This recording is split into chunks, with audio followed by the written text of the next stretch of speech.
just wondering, if you're a parent today and you go to the store, you can't find any formula on the shelves, as is being reported across the country, what is the step that they should take? What is the administration's guidance on the immediate step they should take? Is there a hotline that they can call? Should they take the baby to the hospital? What should they do?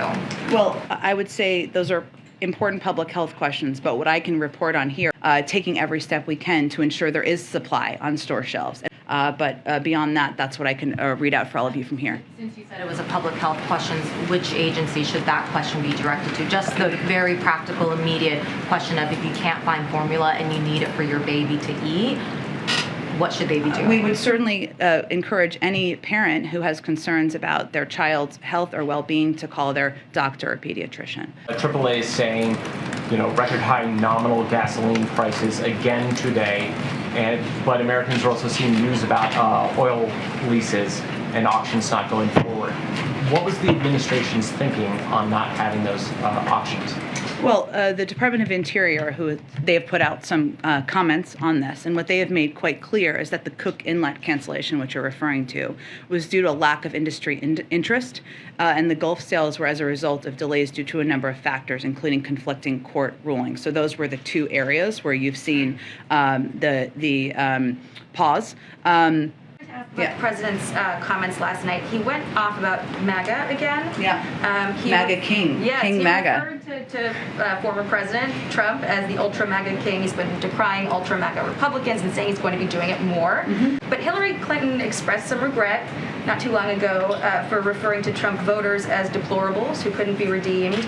And considering that Trump got 74 million votes in the last election, I'm just wondering if this is the best strategy for Biden to win over support ahead of the midterms, especially given his inaugural theme being America United. Well, I would say that the president is not afraid to call out what he sees as extreme positions that are out of line with where the American people stand, and whether that is supporting a tax plan that will raise taxes on 75 million Americans making less than $100,000 a year. You said that this has been something that's been in the works for several months, mostly through the FDA. When was the first time the president was briefed on the shortage? I'm not going to get into internal briefings. He's been made aware of it through the process, and there's been steps. It would have been, yes. I've led on this issue since February, and we as House Republicans continue to demand answers. Joe Biden simply has no plan. In fact, when Joe Biden's White House was asked about the shortage, they laughed. He would have known about this before this week. It wasn't like this suddenly popped up. This has been something the administration has been working on for some time now. Has there been any consideration of using the Defense Production Act? There are a range of options, including that under consideration, Ed, but I would note the issue here is that a manufacturer was taken offline because they did not produce a safe baby formula. So what we're doing here at this point in time is working with other manufacturers who can produce. It does seem like we should have seen this coming, that maybe the FDA could have done more on the baby formula shortage. The whistleblower who used to work at that Sturgis plant warned the FDA top officials about safety concerns in October, but they didn't interview that whistleblower until December. The inspection wasn't until January 31st. The recall happened February 17th. So is that timeline acceptable to the White House? And if not, what is the White House doing to correct that at the FDA? Here, I don't have any specific analysis of that at this moment in time. What I will note is that there has been work ongoing on this for months. That's how we increase the supply and how we're able to, increase the sales based on the month of April overall. But there's more that needs to be done. Clearly, we don't want any parent to fear. But if you are a parent who's looking for formula right now, struggling to find what you need, do you have even a rough guess of how long these shortages are going to last? What should parents be bracing for here? Well, we've already seen an increase in supply over the past couple of weeks. What we are seeing, which is an enormous problem, is hoarding. People hoarding because they're fearful. That is one element of it, and people hoarding because they are trying to profit off of fearful parents. So that is also something we're focused on taking efforts to track and adjust and address and look into. But just sort of feeding into his comments about last night about inflation. The president was talking about the economy when he was referring to ultra MAGA. And Ro Khanna said today that blaming Putin may not be effective. He said, we need to say inflation's a real threat, it's an emergency. So it seems like the president has been ratcheting up this rhetoric, blaming Republicans, blaming Putin. We've heard all of the reasons why the pandemic is a factor. But Ro Khanna is asking, this White House to call inflation an emergency and to call out the National Guard to help with supply chains. Are those things that you'd consider, this White House would Psaki, consider? I don't think anyone doesn't think inflation is an issue. The president has said that countless times. The question is, it doesn't matter what you call it. The president just gave a speech on it yesterday. The question is, what is your plan to address it? He laid out a multi-part plan yesterday. He has taken a range of steps to lower the deficit, something that happened on his watch last year, which will help, to release 1 million barrels of oil from the Strategic Petroleum Reserve, to fix the family glitch. What is the plan on the other side? We all recognize it's a problem, but if you open the cupboard door, there's nothing there, and that's the issue. It's sort of the bottom line is, on formula, this is a problem. I mean, I think other parents here in the room can probably attest. I myself went to 3 stores this morning, still haven't found what we need. When will parents be able to get the formula they need? What is your best sense of when store shelves will be stocked again? We have been working, this administration has been working for weeks now to address, in anticipation of where we thought there could be shortages. But obviously the steps the president took today are an acknowledgement and a recognition that more needs to be done, that we do not want parents, mothers, families out there to be stressed and worried about feeding their babies. Some of the steps, at least 2 of them announced today on infant formula, seem like things that could have been announced steps that could have been taken earlier, and any woman following this on any mom's list or whatever has known of rumblings of this crisis since nearly the plant shut down in February. Why did it take so long to announce the steps you announced today? Well, again, some of these steps we've been working on just because we haven't been announcing them publicly, including increasing supply and working with producers and this hoarding issue. And we are have been calling on retailers to impose purchasing limits to prevent the possibility of hoarding. Ultra MAGA. Now, you saw Representative Lee Stefanik saying, "I'm Ultra MAGA and I'm proud of it." Former Trump super PAC blasted out a T-shirt of him as an Ultra MAGA Superman. He, on his own Twitter alternative platform, released a meme of him as the Ultra MAGA king.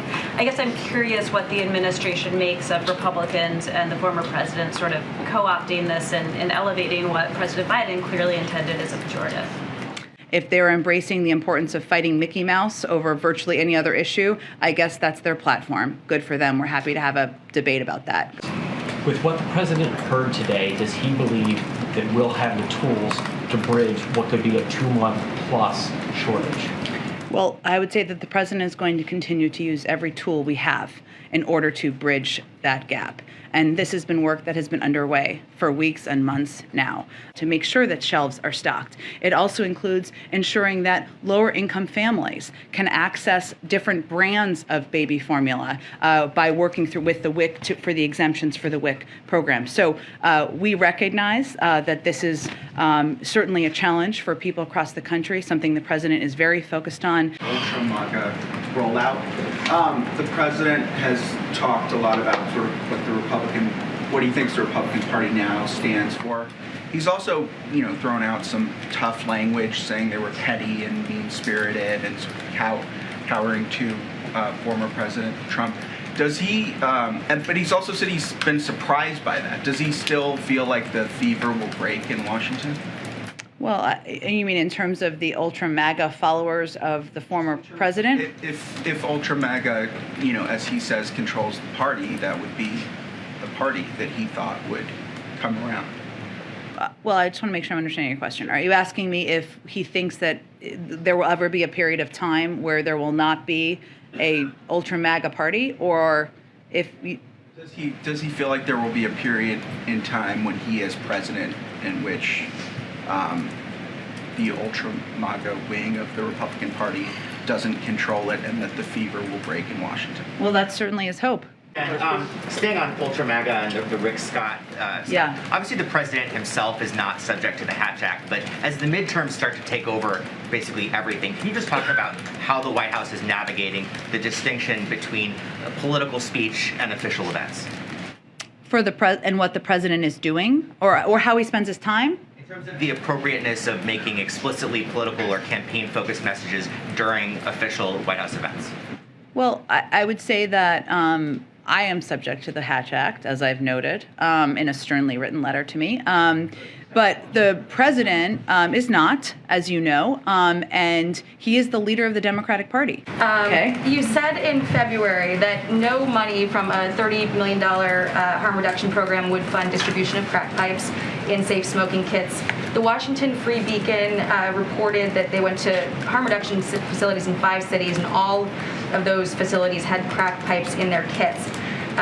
HHS would not say which programs had applied for funding, and the recipient list is not out yet. So I'm just wondering if the White House can say if any taxpayer dollars paid for these crack pipes. No federal funding has gone to it. And is there any oversight to ensure that when that money goes out for the program, that these organizations will not use federal dollars for crack pipes? This policy does not allow for crack pipes to be included. I would just note that this is a bit of a conspiracy theory that's been spread out there. It's not accurate. There's important drug treatment programs for people who have been suffering from what we've seen as an epidemic across the country, and money is not used for crack pipes. This is from Nick News. I know Rory. We've met. Rory, go ahead. Hi, I just have a question and a follow-up. So first, there are concerns about the negative impacts of social media on the mental health of children. Will the White House take any actions to prevent these adverse effects? As a mom myself, Rory, my daughter's younger than you. She'd think you were very hip and cool, no doubt. This is a huge concern that we have, the president has, is the impact of social media platforms, their enormous power, and the fact that it is largely unchecked. Go ahead. Thanks. She's much better than Portnoy, so. Yes. Hard confirm. Go ahead. Our friend Covered the campaign and some who did not, that he's always felt it should be targeted, this type of relief, and focus on the people who need help the most. I don't have any update on a final decision. I would remind you all that, again, no one has paid a dime in federal student loans since the president took office, and he's continuing to consider a range of options and policy here. Go ahead.